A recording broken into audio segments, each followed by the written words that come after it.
Welcome to Hired the Podcast. Today I have with me Michael Sullivan from Miller Resource Group. Michael's a senior executive recruiter here, specializing in industrial technology and automation.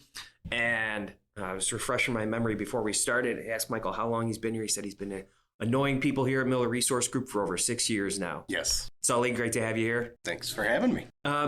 Mike, one of the reasons that I was excited to talk to you today for this, because I think there's a lot of people out there that could benefit from hearing your story, because one of the reasons I think you've been so successful is the investment you've made in really becoming a part of your industry, becoming a part of that community. And I think it's because years ago, you decided to make the investment of time and effort by going out to not only trade shows, but going to conferences and sitting elbow to elbow with the leaders of your industry, learning the same things, hearing the same speakers, gaining the same knowledge, so that you're really on the same page with them when they're there. You're seeing the new technologies, the new advances, you're seeing the same trends. Talk to me a little bit about that. What was the genesis of that like for you to make the decision from working like a traditional recruiter, pound the phone, making 40, 50 marketing calls a day, to, this has really been your big push. And personally, I think one of the key reasons to your success.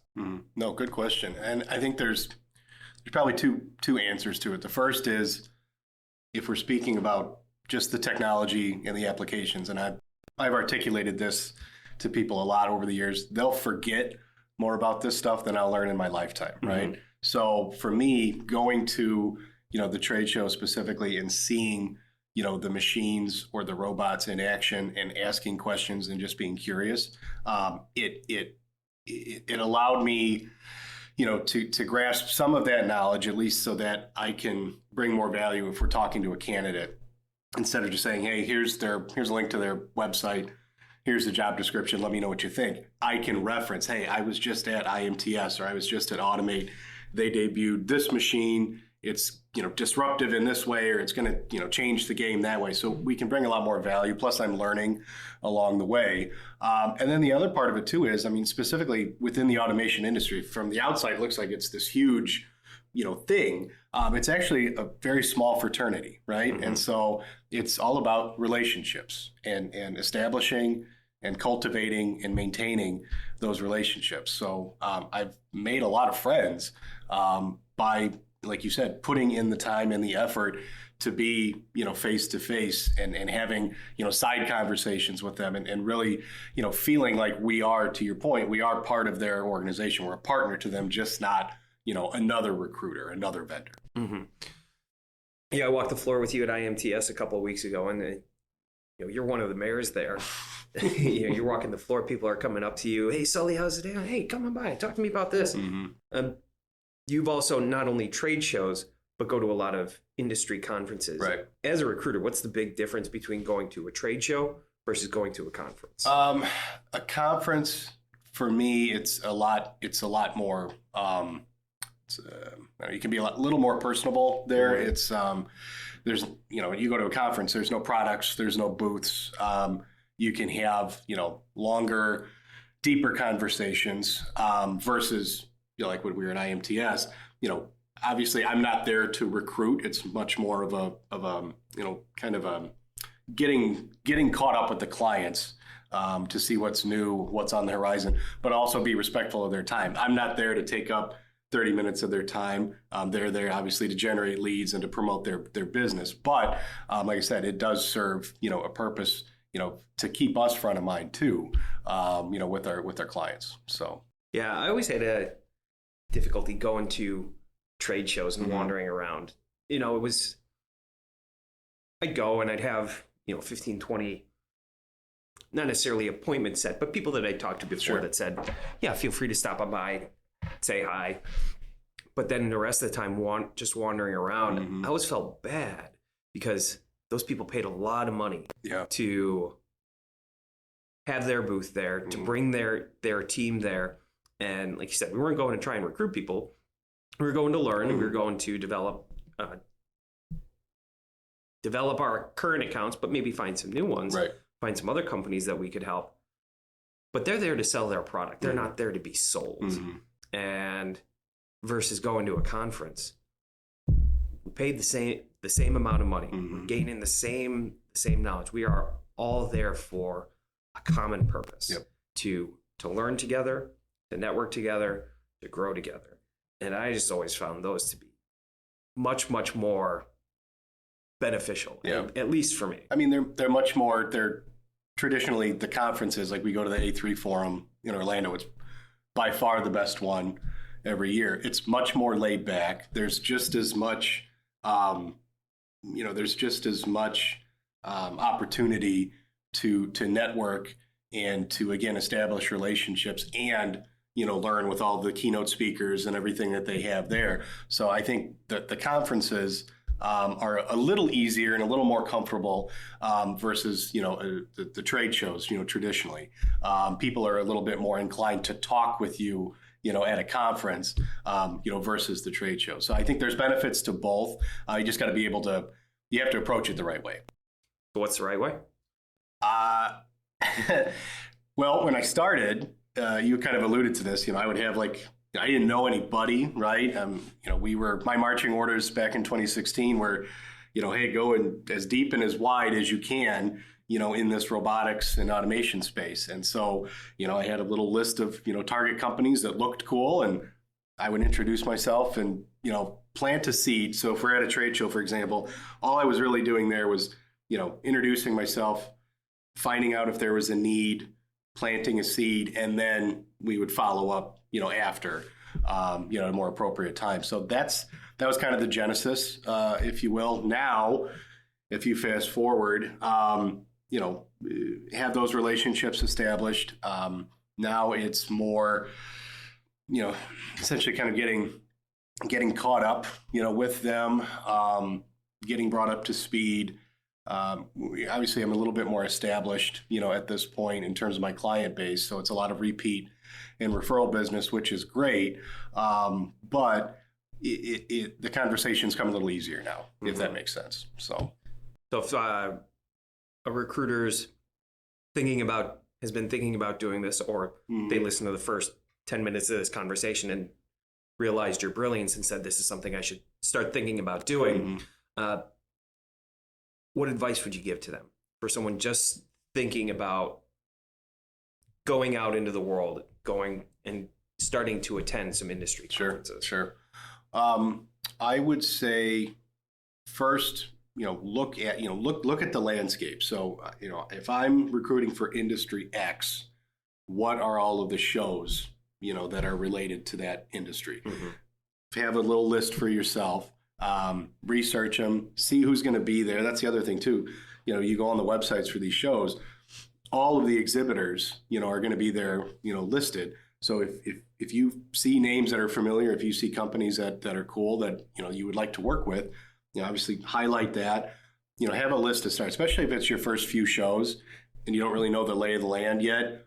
Have a list, maybe even be proactive. Like what we used to do a few months before the shows, we would, call, those individuals and say, hey, we saw you're going to be at, this show. This is what we do. Is it okay if we come by and say hi and, introduce ourselves? 9 times out of 10, they're going to be okay with that because, again, most of those companies, once they realize what you do, they're going to need your help, right? So I would just approach it, that way. Be very targeted, be very specific to start, and then eventually, it's just going to blossom, from there. But you got to be consistent with it, though, too. That's the thing. It's consistent. It's a long-term investment. Yep. I forget who it was that I heard say it, but when you're going to attending a conference in a new industry or a new conference for you, the first year you go, you're a novelty. The second year you go, you're a family or you're a friend. The third year you go, you're part of the family. Absolutely. I mean, I can say for myself, 2019, so my third year here, 2019 is when we started to see the fruits of all those labors. And that's when things really started to take off, not just for me, but I mean, for us as a brand in that, automation space. that's when things started to happen. And I make the joke, now I get more hugs than handshakes at these things, right? I mean, that didn't happen overnight. How can you not love this face? But yeah, it does take some time. And that was the other piece too, is you got to be consistent with it. I mean, we go to the same shows year after year, and it's just stacked. I mean, it'll be like 2 or 3 a quarter on average, I think, is what we go to. But obviously we get a tremendous return, on that investment. So, and I was thinking about it, and this is something that is, I think, very specialized to independent recruiting firms that can do something like this, because companies can't bring their HR team to these conferences. They can't bring their talent acquisition team to these conferences. It's because rare. Yeah. Not only is it rare, but I think other companies would bristle at that, because when we go to these conferences, our intent is not to find candidates for our customers. Right. Our intent is to build relationships with current customers and to identify new customers that we can bring a lot of value to. Yep. It's an inevitable byproduct that we're also going to make relationships with people who will become candidates for our customers. Sure. But if a talent acquisition team goes, their sole purpose is to make relationships with potential candidates. And if I were at Rockwell and Universal Robots brought their talent acquisition team, I'd be a little pissed. Right. So it's a unique space that we're in, an independent recruiter is in, by being able to go to these conferences. They could do a lot of good for a lot of companies. Yes, absolutely. I mean, it's never, like I said, it's always been, if you approach it the right way, it's always been well received. I've never really gotten the cold shoulder from anybody. Oh, I did. Yeah. I did, but I didn't approach it the right way. It's the first trade show I ever went to. I was probably, 27, 26. Snot-nosed little kid. I wasn't able to grow this majestic beard yet. And just walking around from booth to booth. Hey, Travis Miller Resource Group. I'm a recruiter. I remember I walked into one booth and he goes, I said, hey, I'm Travis Miller Resource Group. I'm a recruiter. Guy just looks at me and goes, get the fuck out of here. Yeah. Okay. Yeah. I didn't quite have that experience. But again, I think, I don't remember if it was, probably was Gary, but he said, look, when you go, this is how you conduct yourself, and this is kind of the expectation, right? So we were a little bit prepared, going in. I mean, but I think back to my first show was IMTS in 2016. I had been here maybe 3 months, just figured out where the bathroom was in the building, right? But I remember going in, I was just so overwhelmed at just the scope of it, and deer in the headlights look. And it took me a minute to just kind of get my bearings. But then the other thing too that helped is I was with a colleague too, right? So that's another thing, maybe going back to being strategic about it, and being consistent. Maybe go with somebody else, right? Have somebody as your wingman as you walk around, and when you start conversations, it's a lot easier to go back and forth. So that's always been, I think, part of it too, is we go maybe in a group of 2 or a group of 3, and you can obviously cover more ground, but it makes you a little bit more comfortable too, knowing that you have somebody there. So that'd be another thing if you're a young recruiter and you're looking at kind of growing your influence, if you will, and you want to go to these shows, take a buddy along, a battle buddy. It's not going to hurt. Yeah. So you've been to a bunch of conferences and trade shows this year. What do you see in the hiring landscape? What does it look like for the rest of 22 and into 2023? Well, a couple of things with that.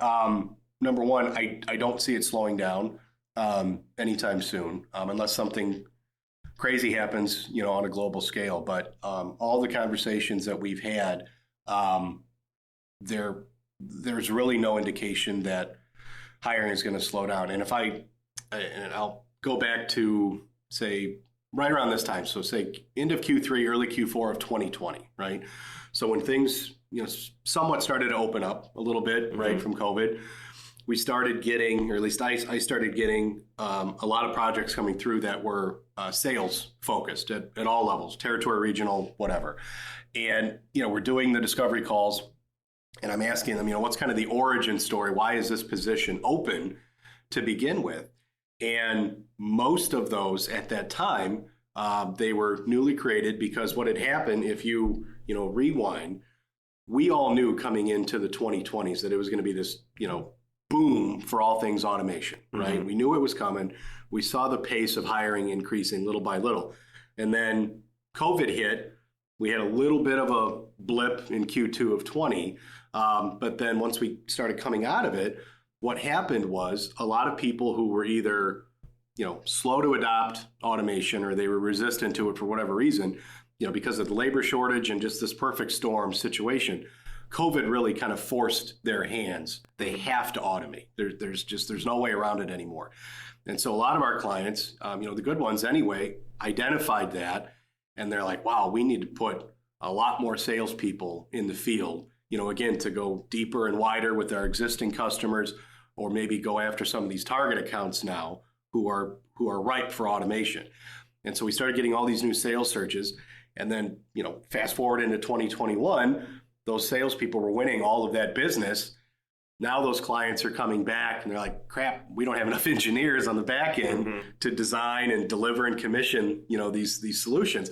So now we're recruiting engineers for them. Well, then their teams are doubling in size. Now you need a new manager here. You need a new director here. So if I started tracking it, right? So all of this time over this 2-year window, roughly 76% of all the positions that I have filled or I'm currently working on during that time, they're newly created. Sales, engineering, or leadership, doesn't matter. So that's one thing I see continuing into next year is just this accelerated adoption of automation, which is then in turn going to continue to create new jobs. So I see that happening from a technology standpoint. And we saw it, last year, and I saw it this year. I think there's going to be much more continued adoption of collaborative robots, specifically cobots. Companies like UR and Yaskawa and ABB. Everybody seems to have a cobot now, but I see collaborative robotics really starting, to take off even more. I see a lot more small to medium-sized businesses investing in robotics, frankly, because they have to, right? Because when I first came on, you think of a robot, you picture a Ford plant with all these huge industrial robots all along the assembly line, right? Now, with the adoption of, the cobot, frankly, anybody, if you're a manufacturer of any size, there's a big ROI there, right? So you have the cobot market, I think, growing. I think you have companies like Formic or Rios who do more of a robot as a service type of model where somebody can literally rent a robot by the hour. I see that emerging. I see that continuing to grow.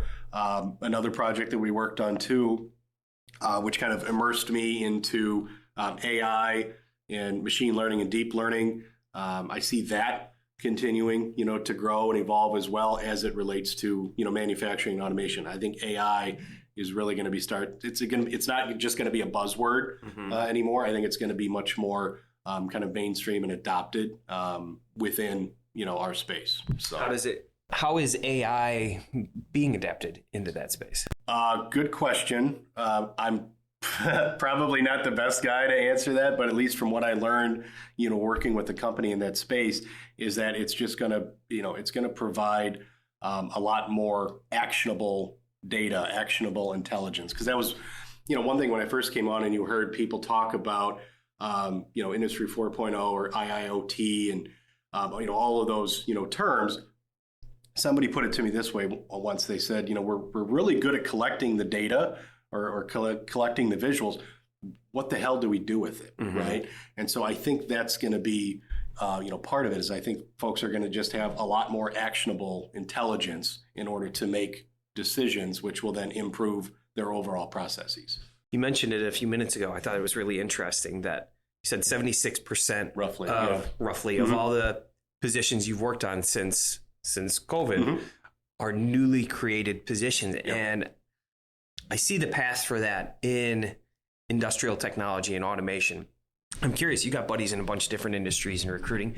Do you think that applies to to other markets, to other industries, or is that just a symptom of companies having to automate so much more with the way the world is going? Sure. No, good question. I mean, just from my standpoint, I can't speak for other industries, but I think I couldn't think of a better space to be in right now than automation or robotics. I know I'm realistic. Nothing is essentially recession proof, but I think, automation is going to be somewhat insulated as best it can be from any type of a downturn, just because of, I said, all the labor shortage and, just the technologies emerging. I mean, somebody's probably got an idea out there right now that we don't know about, that in 2 or 3 years, it's just going to explode, right? And we'll be talking about it in this room.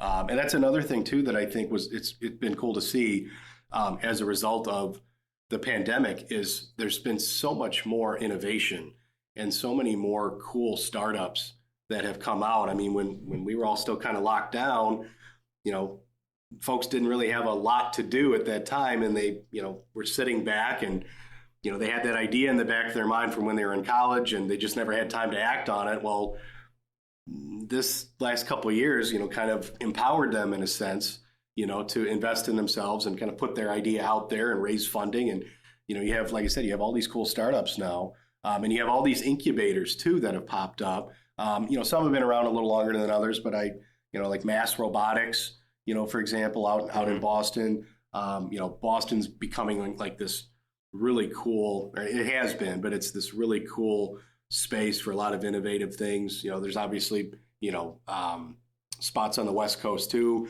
In California, Columbus, Ohio is starting to be known as kind of the Midwest, Silicon Valley, and there's a lot of cool things going on. So I think that all too is kind of a ripple effect or a byproduct of, the pandemic, and people just, being able to act on, what they always wanted to do. Maybe they just didn't have the means or the time, but now we see it. Well, perfect storm of being insanely difficult to hire people, so you've got all of these newly created positions, not an incredible amount of new people entering the workforce, plus more brand new companies in the last 2 years than in the previous 10 combined. What on earth can a company do to separate themselves from the pack in order to attract the best talent out there? Sure. One of the things I would say is just be transparent. Be as transparent as possible throughout the process. So this was even before COVID, but one of the best examples of an interview process that we've had, it goes back, I think, to like the end of 2019. Actually, Atch and I were working on it. But the company, we introduced the candidate, and he started talking with, a couple of the members of the management team, right off the bat. And I remember debriefing with him after that first conversation, and how'd it go? And he was like, I got to tell you, he said, obviously this wasn't my first interview ever. He's like, I've had a few, but this is the first time that I felt like it wasn't an interview. It was like more of a strategic planning session. I already had the job. I was already part of the team, and we were putting together our plans for the next year and kind of our goals and things like that. And that really just kind of set the tone for the whole process. So they were transparent, from the beginning. He was obviously, it was not a reckless pace in terms of speed, but it was pretty fast. That's another thing too right now is, companies that are winning the war on talent, they got rid of those long, laborious, you got to talk to, 18 people over, 8 different, interviews. Now we're seeing, much more concise and, I guess strategic conversations when it comes to, hiring, because candidates right now, they have options. They have a ton of options, and they know that. And so companies that are essentially fastest to offer in most cases are going to win right now. So being transparent, being aggressive, but not reckless in terms of the speed and the cadence. I mean, not having it, drawn out and not having them jump through too many hoops, those are the folks that are winning right now. What else are they doing to set themselves apart? Because it can't be just speed, Right. because speed could be a good thing or a bad thing. Someone could very quickly realize this isn't a company that I want to work for. Right. No, good question. I think that, I think there's another part too, especially with, the younger workforce, the millennials, their mindset is, it's not like maybe when we were growing up where it was. Dude, we're millennials. Yeah, Jay. I almost missed it, but I think Jake Call put something out earlier this week about it, but it basically was an image of like a baby boomer generation, salary and title, right? That's what was important. And then he had, an image below that with our generation where, salary was just a small little portion. The title was just a small little piece of the pie. But then it was, flexibility, mental health, free time. There's all these other factors that are important, right, to a younger workforce. And so taking that into account, I think companies, are realizing that, either if it's possible, a fully remote or some type of hybrid, work situation, it needs to be there. And I get it. Not every position and not every company is set up for that. But companies that at least can offer some flexibility now. Obviously, compensation is always going to be important. If you can't compete with, bigger firms in terms of dollars and cents, I'm seeing companies that are getting creative on the back end, maybe unlimited PTO. Maybe if they can't throw all the eggs in the salary basket, maybe they're covering more of the health insurance premiums, right? So you're netting, more of what you're making in terms of the check. Like I said, that's really what I'm seeing, at least with the small to medium-sized companies. They're having to get creative. The environment, the culture is extremely important just to everybody, but especially, a younger, worker. I mean, there's nothing worse than when your alarm goes off in the morning and you're not looking forward to where you're going. It's a terrible feeling. Yeah. So being able to, have a culture where, everybody's voice is heard. You empower your employees.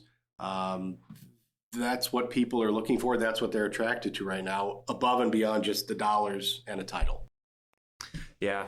It's hard though, because all of the stuff that's not compensation is incredibly important. But this is the old saying, sometimes the most important things are the hardest to measure. Exactly. And money's super easy to measure. You either are offering more or you're offering less. Yep. And so how does a company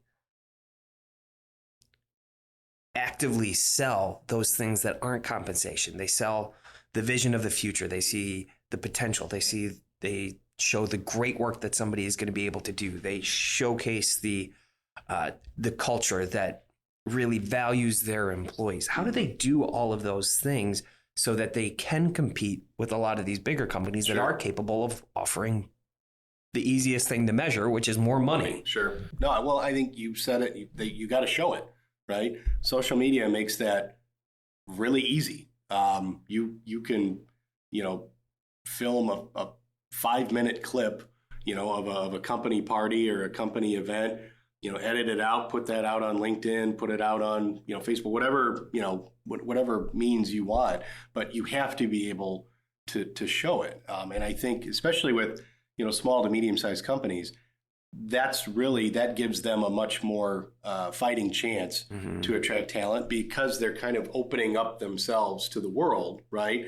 And they're saying, hey, we might not be one of the top 5 largest companies in the world, but we do some really cool stuff here and we have fun along the way.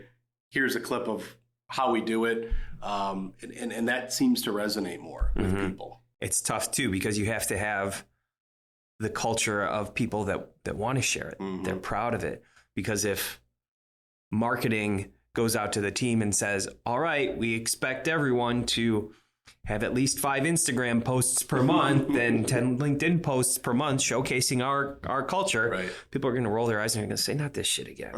But I think if you create an environment where you value your employees and you get them excited about the company, the vision, the future, then they get excited about doing it. And be genuine about it too. Yeah. I mean, you can't, you how you are in those clips should be exactly how you are if that person comes in to interview with you.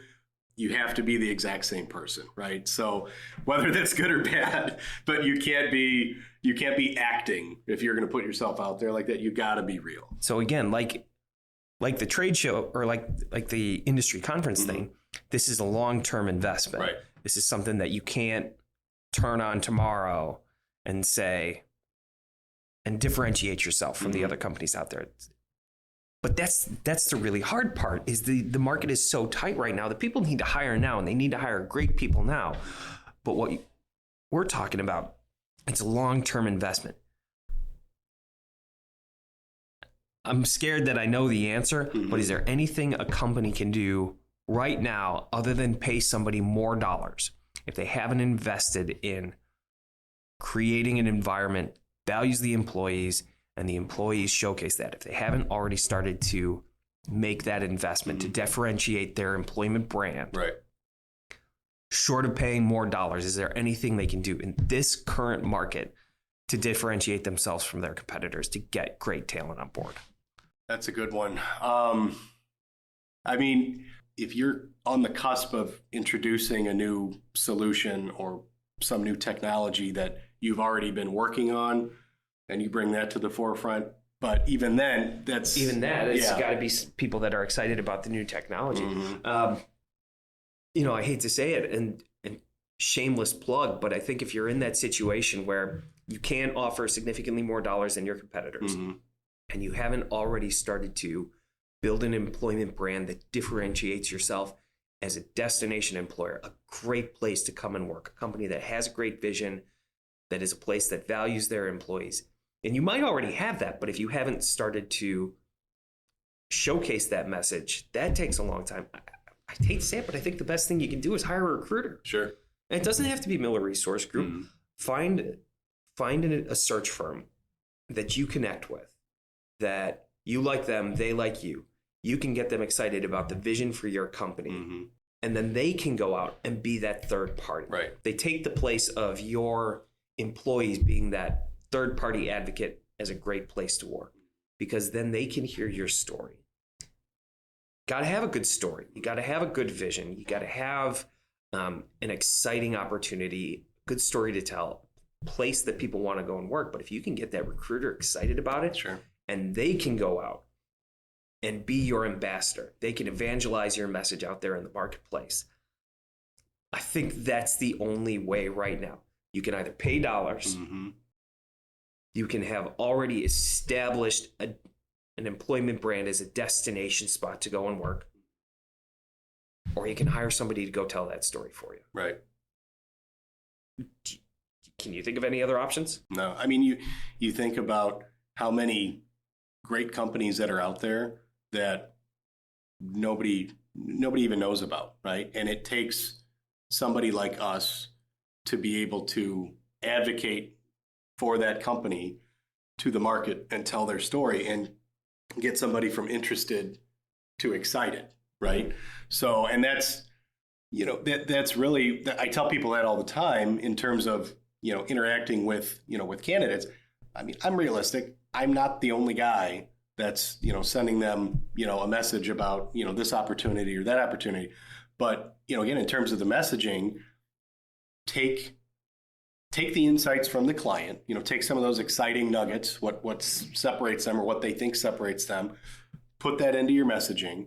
And then your sole goal is to get that person from interested to excited. But you have to be equipped with enough ammunition to get them excited in order to make that introduction and then just kind of see where it goes. So like you were talking about, the company has to be able to articulate that to you up front, because you got a whole nother set of problems if, you're having a discovery call with a company and, hey, what's the best part of working here? And they don't know, right? That's a whole nother set of problems. So yeah, the ability to articulate your story. And that's a good piece of advice for people in a hiring position out there. If you are looking for a recruiter and they don't ask you questions about that, if all they're asking you about is what are the requirements for somebody to come and work here? Right. Give me the job description. Tell me your resume. Talk to me about what's a good resume that's going to match that job description. Great. I will go out and find you people who have the resume that matches your job description. Right. If they're not asking you questions about the future, about the culture, about why somebody should get excited to come and work there, run from that recruiter, because they are not going to be able to attract the best and brightest. They're going to be able to attract the people that can do the job and need a job to do right now. The question that I use along those lines that I find very impactful is, you're talking to the hiring authority, tell me something that's like a must-have or a nice-to-have that's not on this job description or that's not on your website. Because any candidate can get information from the job description or the website or YouTube videos or whatever. That's all information. I want insights from the company that I can then share with the candidate that's just going to, totally blow their mind. Because if it's not, if it's not on the job description or the website and we don't know about it, then we're not really bringing a lot of value either. Because we're just pushing a job description. Hey, take a look at this. Let me know what you think. Right. So if we can get insights from the company, be able to relay that to the candidate, that brings a whole nother level of value to the conversation. So what should a candidate be doing? Somebody's out there looking for a new position, or somebody reaches out to them about a new position. What are the things that they should be doing to dig in beyond the actual work? Sure. So they're interviewing for a job. They know they can do the job. They've uncovered that. What are the questions they should be having, conversations they should be having with people at the company to determine whether this is their next job or their career? Sure. No, good question. I think number one, I think that person needs to be honest with themselves first and foremost. Obviously, always look in the mirror, right? But if you're engaging with people at the company at different levels, I would dig in on, some of the, I don't want to say the warm and fuzzies, but, what attracted you to the company, right? What do you like most about it? And then on the flip side, what are some areas of opportunity that you see? What are some challenges? We all know everything's not going to be roses and sunshine all the time. Every company is going to have a wart here or there. So don't be afraid. If you're a candidate, don't be afraid to dig in and ask about those warts too. I mean, you don't want to necessarily go in just, with blinders on, but ask some of those tough questions too, because again, there's going to be nothing worse 6 months in and you're like, crap, I didn't realize it was like this here. And you're regretting your decision, right? But if you ask questions about the good, the bad, and the ugly, I think you're going to be much more comfortable with your decision because you left it all on the table. So. Curious, what are some of the warts of working here at Miller Resource Group? Oh, there's no warts here, Travis. It's all sunshine. It's all roses and sunshine. We're the only company on the whole damn planet. Yes, exactly. No, I'm serious, man. So, been here over 6 years. You're successful. You're doing tremendously well. We love having you here, and I think you love being here. But there's got to be some challenges working here. There's challenges working at any company. Well, I think the obvious one is, we're a small firm, right? So everybody has to be comfortable wearing a couple of different hats, I think. But there are some limitations really with that. I think that what we've done though good as a group is, you and Gary have done a really good job in kind of setting the tone in terms of the culture, but you give us the autonomy to kind of self-police in a sense. And I've told you this before, there's a lot of conversations behind the scenes that go down where, things get addressed and you guys never even hear about it, right? So I think that probably not the answer to your question, but I think that, again, it's an example of being able to empower, your employees and giving them a fair amount of autonomy, to kind of, squash things if something were to pop off. And that way it doesn't fester, right? Because when you have a small group like this, if there's something underlying and nobody's talking about it and it's just festering, it's not a good situation. Yeah. Well, appreciate that. Appreciate the honesty. Last question for any newbies out there, somebody just getting started in the recruiting business or somebody thinking about getting into this business. What would be your one piece of advice for that person getting started?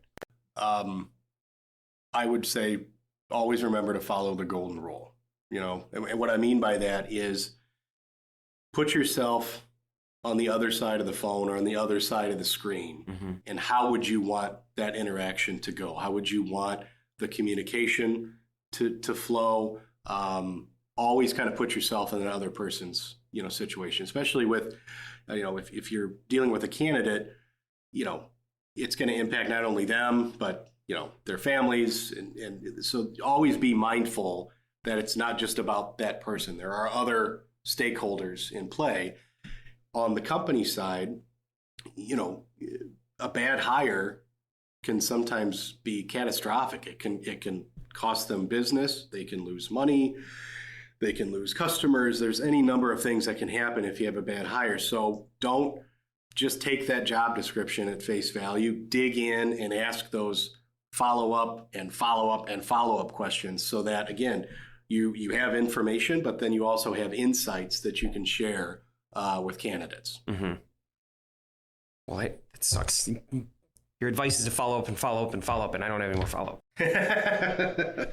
So, Sully, again, thanks for coming in and talking to me today. Thanks, really appreciate it.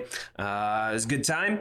And everybody, thanks for listening. Appreciate it. Be sure to follow us wherever you get your podcasts. And if you liked it and you wanted to leave us a little review and 5-star ranking, we'd appreciate it. We'd take it. All right, the podcast. Thank you very much. See you soon.